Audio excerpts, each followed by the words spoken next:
اب چونکہ میں پچھلی دفعہ یروشلم کی پوری ہسٹری بیان کر چکا ہوں اور اس کے حوالے سے جتنی امپورٹنٹ چیزیں تھیں میں نے ڈسکس کر لی ہوئی ہیں، لیکن یہ جو پولیٹیکل ابھی اس وقت ایک سینیریو ڈیولپ ہوا ہے اور ایک جہاد اور قتال والا معاملہ، اس میں چاہ رہا ہوں کہ ہمیں کیا کرنا ہے، اب کون سے ایسے 12 کام ہیں جو مسلمانوں کے کرنے کے ہیں، وہ میں مختصر سے وقت کے اندر بریف کر دیتا ہوں، کیونکہ اس وقت تو سب کو یہ ہے کہ بھئی میں نے کیا کرنا ہے، کہیں میں پکڑا نہ جاؤں، یعنی جس کو بھی تھوڑا سا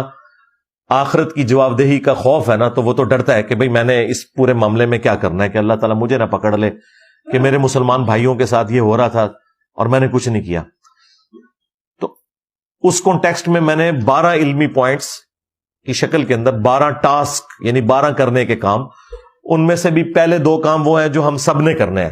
خواہ حکمران ہے خواہ عوام الناس ہے، اور جو بعد کے 10 کام ہیں وہ صرف حکمرانوں کے کرنے کے ہیں، اور وہ ان کو ہم نے اس کے اوپر ابھارنا ہے کہ انہوں نے یہ کام کرنے ہیں۔ لیکن تفصیل میں جانے سے پہلے ایک دفعہ دروشی پڑھ لیں۔ اللہم صلی علی محمد وعلی آل محمد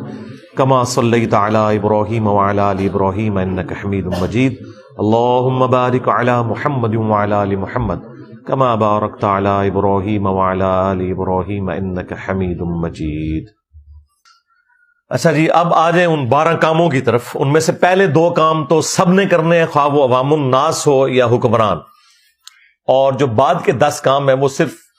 ان لوگوں کے ذمہ ہیں جو لیڈرشپ کے اوپر ہیں، خواہ وہ حکمران ہو، خواہ وہ آرمی چیف ہوں، خواہ وہ پولیٹیکل لیڈرز ہوں۔ عوام الناس کے کام میں نے شروع میں 2 رکھے ہیں، اس لیے کہ زیادہ تر لوگوں کو اس سے کنسرن ہے۔ ٹاسک نمبر 1 وہ ہے اللہ کے حضور دل سے گڑ گڑا کر اپنے مسلمان بھائیوں کے لیے دعا کرنا۔ دعا مومن کا ہتھیار ہے جی، یہ ذہن میں رکھیے گا۔ دعا سے وہ مسئلے حل ہوتے ہیں جو تدبیروں سے حل نہیں ہوتے، اور یہ اللہ نے ہمیں حکم بھی دیا ہے کہ ہم نے دعا مانگنی ہے۔ ادعونی استجب لکم، اے میرے بندو مجھ سے مانگو میں تمہیں دوں گا۔ اور پھر ساتھ فرمایا ان الذین یستکبرون عن عبادتی، جو تکبر کریں گے میری اس عبادت سے، یعنی مجھ سے دعا نہیں کریں گے، میں انہیں عنقریب ذلیل و خوار کر کے جہنم میں پھینکوں گا۔ ولیعوذ باللہ تعالی۔ ہمارا رب وہ شہنشاہ ہے کہ اس سے نہ مانگے تو وہ ناراض ہوتا ہے، باقی شہنشاہ تو مانگنے کے اوپر ناراض ہوتے ہیں نا، اللہ وہ شہنشاہ ہے کہ جس سے نہ مانگا جائے وہ ناراض ہو جاتا ہے۔ تو دعا آپ نے مانگنی ہے، یہ ایک حق ہے مسلمان کا دوسرے مسلمان کے اوپر۔ اللہ تعالیٰ نے سورۃ الحجرات میں فرمایا انما المؤمنون اخوہ، مومنین تو اس کے سوا کچھ نہیں کہ وہ آپس میں بھائی بھائی ہیں۔ اور اس کی جو ایکسپلینیشن ہے نا، وہ نبی صلی اللہ علیہ وآلہ وسلم نے جس انداز میں کی ہے، صحیح بخاری اور صحیح مسلم دونوں میں حدیث ہے کہ باہمی اخوت میں، بھائی چارے میں، ہمدردی میں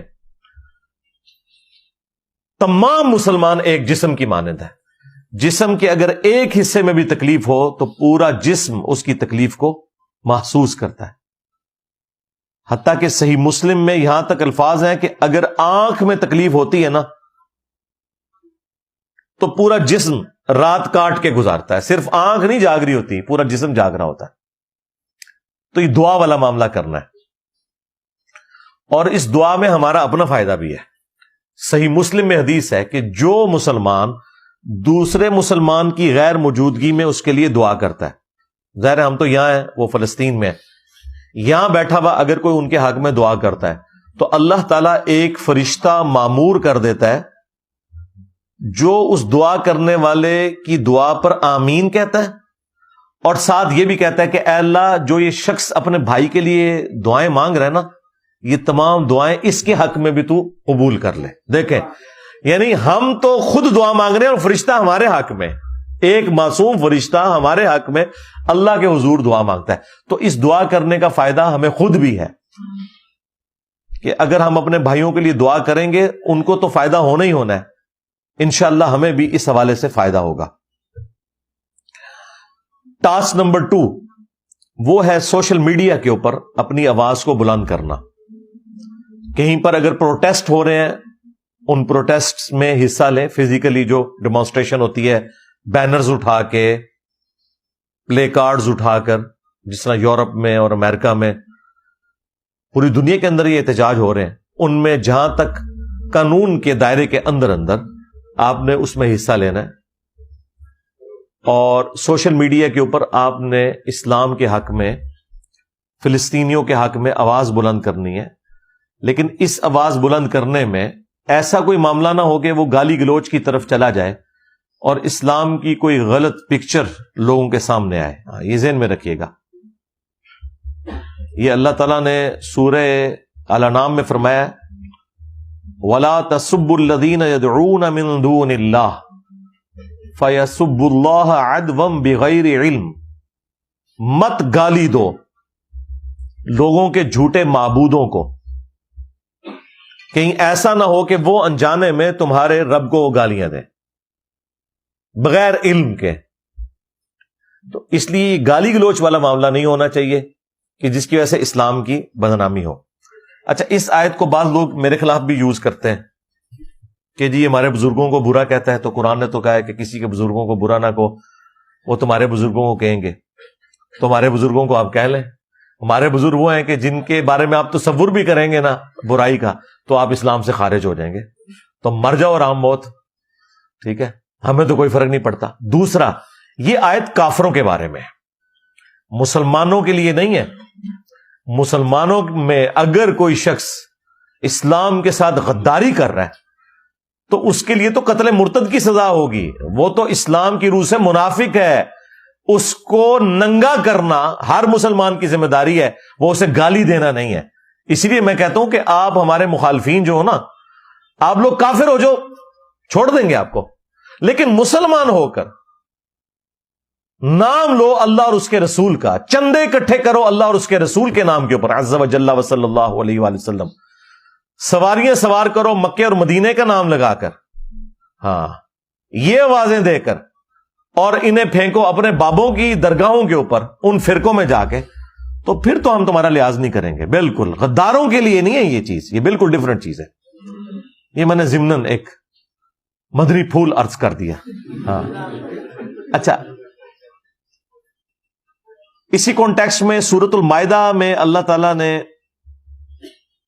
فرمایا کہ وَلَا يَجْرِمَنَّكُمْ شَنَآنُ قَوْمٍ عَلَىٰ أَلَّا تَعْدِلُوا اعْدِلُوا هُوَ أَقْرَبُ لِلتَّقْوَىٰ، دیکھنا کسی قوم کی دشمنی تمہیں اس پہ نہ ابھارے کہ تم انصاف کا راستہ چھوڑ دو۔ انصاف کا راستہ اختیار کرو، یہی تقوی کا راستہ ہے، یہی تقوی کے قریب ہے۔ یعنی یہ اسپیسیفکلی تو صحابہ کرام کے بارے میں تھا کہ مشرکین عرب کی دشمنی آپ کو اس پہ نہ ابھارے کہ آپ انصاف کا راستہ چھوڑ دیں، اگرچہ وہ آپ کے دشمن ہیں، لیکن آپ نے انصاف کا راستہ نہیں چھوڑنا، نہ حق کسی کے ساتھ کوئی زیادتی والا معاملہ نہیں ہونا چاہیے۔ یہاں پہ بھی ہم نے اپنے معاملات کو سوشل میڈیا میں یا پروٹیسٹ میں ایک پازیٹیو انداز میں لے کے چلنا ہے۔ میں تو یہ جو پتلے جلانا، اسی طریقے سے زمین کے اوپر کسی ملک کے جھنڈے کو ڈال کے اس کے اوپر کانٹے پھیرنا یا گاڑیاں چڑھانا، یہ کوئی علمی طریقہ ہے؟ مجھے بتائیں اس کا کیا امیج آتا ہے کسی کے سامنے؟ آپ علمی طریقے سے چیزوں کو ہائی لائٹ کریں اور بتائیں کہ یہ اسلام کی تعلیمات ہے۔